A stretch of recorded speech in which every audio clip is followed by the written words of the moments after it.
Hi guys, this is Miriam at High Life Auto. I am out doing a video test drive on a 1999 Ford Expedition. If you've never been on my video test drives before, the way it works is I drive the vehicle on video and I tell you what I see, hear, think, smell, and feel to give you the best indication of being in the driver's seat without actually being in the driver's seat.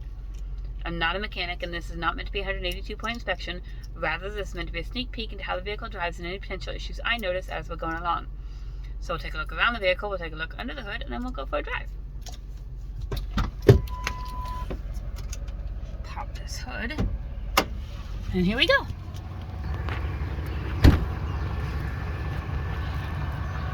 Alright, these big old beasts. The Expedition was my first large SUV. They're really good vehicles. They just go on forever and ever. So here, back here in the very back, you've got a little bit of rust right there, kind of a tiny bit on the wheel wells.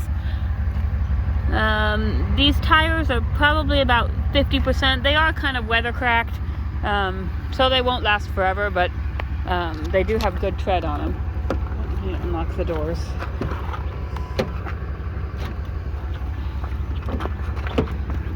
It does have leather. I think it's supposed to have third row, but you can see the seat is gone. So there are brackets there if you need the third row. Usually you can pick those up at a salvage yard for $100 or so if you need the third row. Otherwise you just have the 2 rows. There's the front seat. Again, you can see driver's side, you know, they always have that tear right there. And then Expeditions are common for this rust right here, just right on the rockers, but for some reason it's hidden by the doors. So that's there. And these front tires, probably a little less than the back tires, maybe 40-45%, and that's not nearly as weather cracked as the other one. So maybe it's just that tire that's the problem. Back here, it's pretty decent looking. You got a couple little things, but not bad at all. And then usually, oh, there's some rust right there. Usually these turn one way to open up the glass, and a better view back here. And then you turn the other way to open up the door.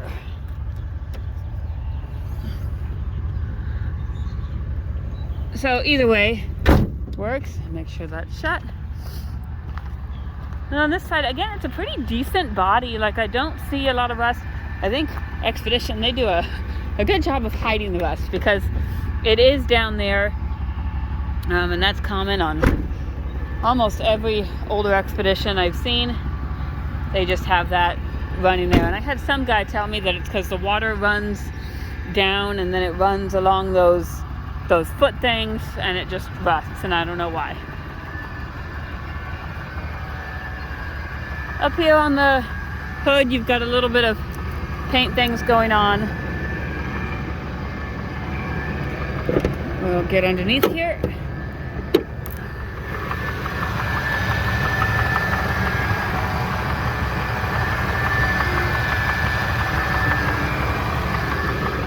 And there's your motor. It is the big Triton 5.4, which are good, powerful motors.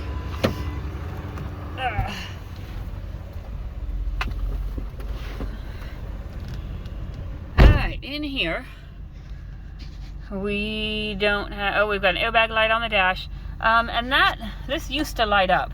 But when I bought it, it had 218,644 miles on it. I don't know if you can read that or not.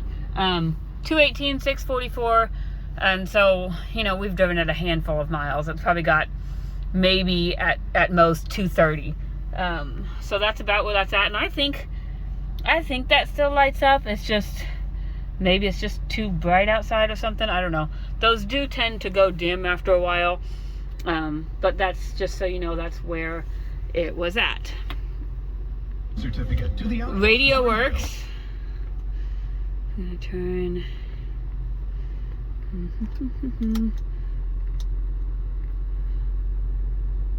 Turn the heat up and we'll see if it works. And we'll check our windows. Passenger side window works. Rear passenger side window works. Rear driver's side window works. And the driver's side window works. You can see on the mirrors, They have some aftermarket mirrors. I don't know if it's because the original mirrors were just kind of, they lost their mirrorness. So they put those on there. Let's see. Let's do panel floor. And we have heat coming out. So we'll try the AC now. It's a little bit colder today. I don't know actually, this will tell us what it is outside. Outside temp, 48 degrees.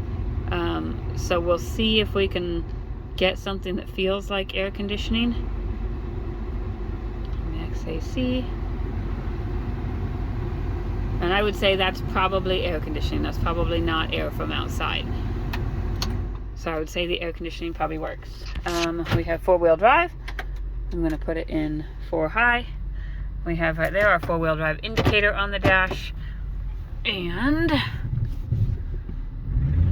we have 4-wheel drive. So this is all-time 4-wheel drive, which is pretty much all-wheel drive. And then it's got the 4-wheel drive lock. I noticed back here, we've got this thing hanging loose. I assume it's just supposed to clip right up there. And I might be able to get it back on there with my lack of strength. But I'll see if I can get that back on there. Okay, and off we go.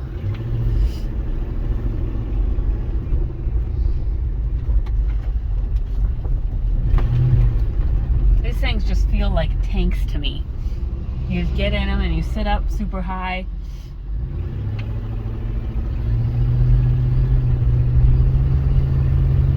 Which I think is probably good if you've got like a 16-year-old. I don't know, typically you don't think of a big SUV for a 16-year-old, but I guess there's less damage that can be done with a big SUV.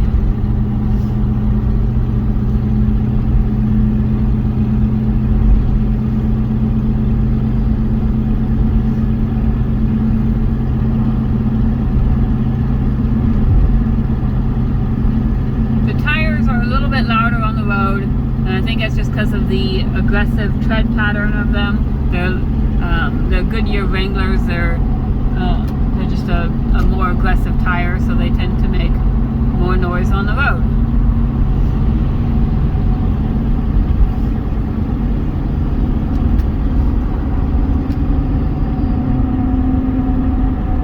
It drove good up that hill. It has good power.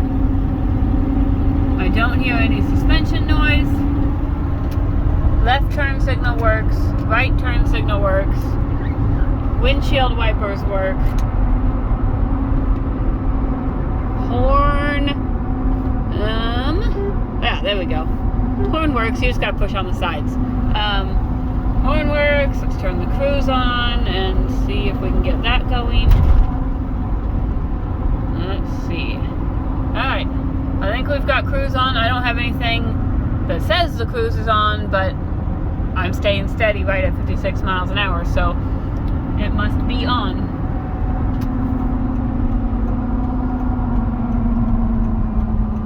The brakes are good. They're not brand new, but they still stop you just fine. They're probably about a quarter of the way to the ground. So it's still got about 3/4 of the way left in the pad would be my guess. Okay, so 99 Expedition runs and drives well. Outside of the cosmetic rust, it's got an airbag light on, and potentially the odometer doesn't light up. Maybe it does, maybe it doesn't.